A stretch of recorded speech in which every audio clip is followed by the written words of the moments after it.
Oke, assalamualaikum warahmatullahi wabarakatuh. Salam sejahtera untuk kita semuanya. Apa kabar para sahabat? Ketemu lagi dengan channel kami, channel Mekanik Nis ini, yang sedikit banyaknya membahas dan mengulas tentang sepeda motor ya. Kali ini dari Soul 2009 ya. Ini ada keluhan dari customer, motor itu pas posisi kita akselerasi open gas di awal itu terasa ngempos ya, kurang tenaga, malah terkesannya halus banget itu kan, tidak ada hentakan. Nah, kita coba periksa bagian dari komponen transmisi CVT ya, kita coba bongkar. Nah, ini kita cek semuanya dan kita bongkar, ternyata memang ada satu kendala ataupun satu part yang bisa dikatakan rusak ya. Ini kita langsung bongkar saja. Nah, ini kita sudah hasil pembongkaran kita. Ini yang kita eksekusi ya. Ada penambahan RPM R CVT ya. Ini menggunakan EDR ya, atau menggunakan vendor lain, di luar spek pabrikannya. Ini dengan torsi 1000 atau pegasnya 1500 rpm. Harusnya gitu kan. Harusnya ketika customer atau motor unit mengganti per CVT dengan per yang lebih agak keras ya, otomatis harusnya itu hentakannya lebih dapat gitu kan, setiap putarannya lebih kena gitu kan. Nah, ini malah serasa lembut banget, tidak ada hentakan malah ya. Nah, ini kita curiga adanya part yang sudah rusak. Nah, dan ternyata kita bongkar bagian puli sekunder. Nah, ini ternyata ada jebol ya di bagian slidingnya, puli sliding sekunder. Nah, ini jadi hanya yang berputarnya ini saja, untuk bagian ini tidak berputar. Nah, ini jebol ya. Nah, ini seperti ini teman-teman. Nah, ini berputar.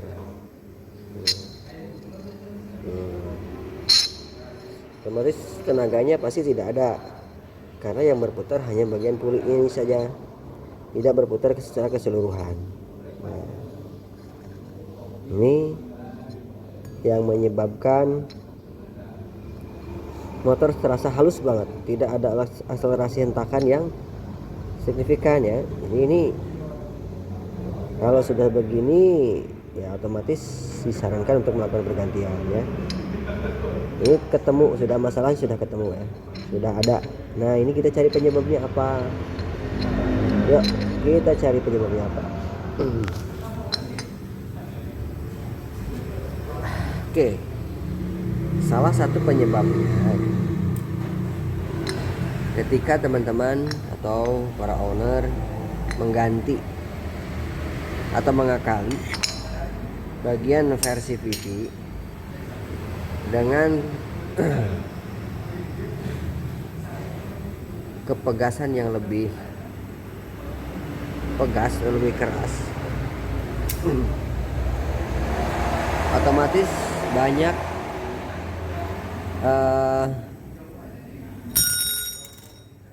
hal-hal yang lebih dan hal juga yang kurang pasti ada. Salah satu kelebihan atau beberapa kelebihan yang ada, akselerasi pasti lebih responsif. Di setiap putaran pasti selalu ada tenaga lah ya. Itu positifnya. Untuk negatifnya, ini salah satunya. Salah satunya ini untuk masa usia spare part, sedikit banyaknya pasti berkurang, karena untuk tekanan ini pasti sudah disesuaikan dengan pabrik.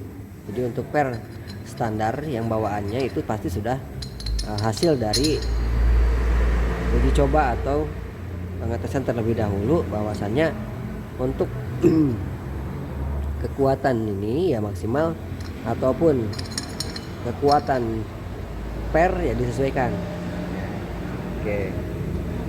Dan ketika kita menambah tekanan pegas lebih kencang, otomatis pasti ada hal yang diabaikan ya, otomatis pasti ini ada yang kena ya. Itu salah satu kekurangannya.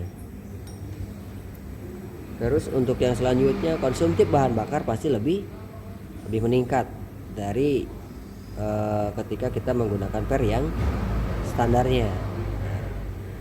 Itu ya beberapa positif dan negatifnya. Jadi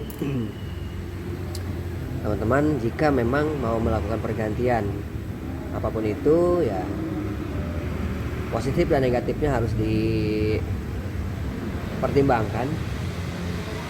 Ini kembalikan lagi ke customer atau pemilik, ke owner, teman-teman sendiri. Boleh saja sah-sah saja teman-teman untuk melakukan hal apapun itu terhadap motor pribadi ya, cuman diperhitungkan juga hal positif dan negatifnya ya. Jadi ketika ada seperti ini jangan sampai kita menyalahkan produk. Oh ternyata ini jelek, enggak, semuanya bagus kok, asal semuanya diseimbangkan, disesuaikan. Misalkan contoh ini menggunakan per yang RPM-nya lebih tinggi atau menggunakan per yang racing ya, otomatis disesuaikanlah part-partnya juga dengan menggunakan part yang direkomendasikan sesuai dengan diperuntukkan untuk apa. Kalau memang spesifikasinya racing atau di dunia balap ya, otomatis harus menyesuaikan juga. Oke ya, jadi tidak hanya satu saja, sepihak saja. Jadi harus berbagai aspek pun diperhatikan dan disesuaikan dengan porsi dan tujuannya.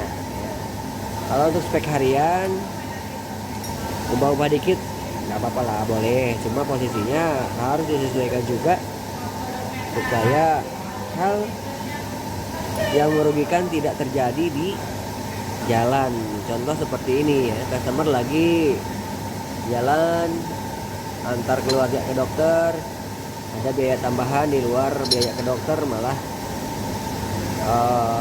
piringan atau puli dari sekunder yang jebol. Ini batas usia juga sih, bisa juga kena batas usia, cuma ya minimalnya sedikit banyaknya kalau kita menggunakan spek yang standar, terus perawatan yang rutin dan berkala,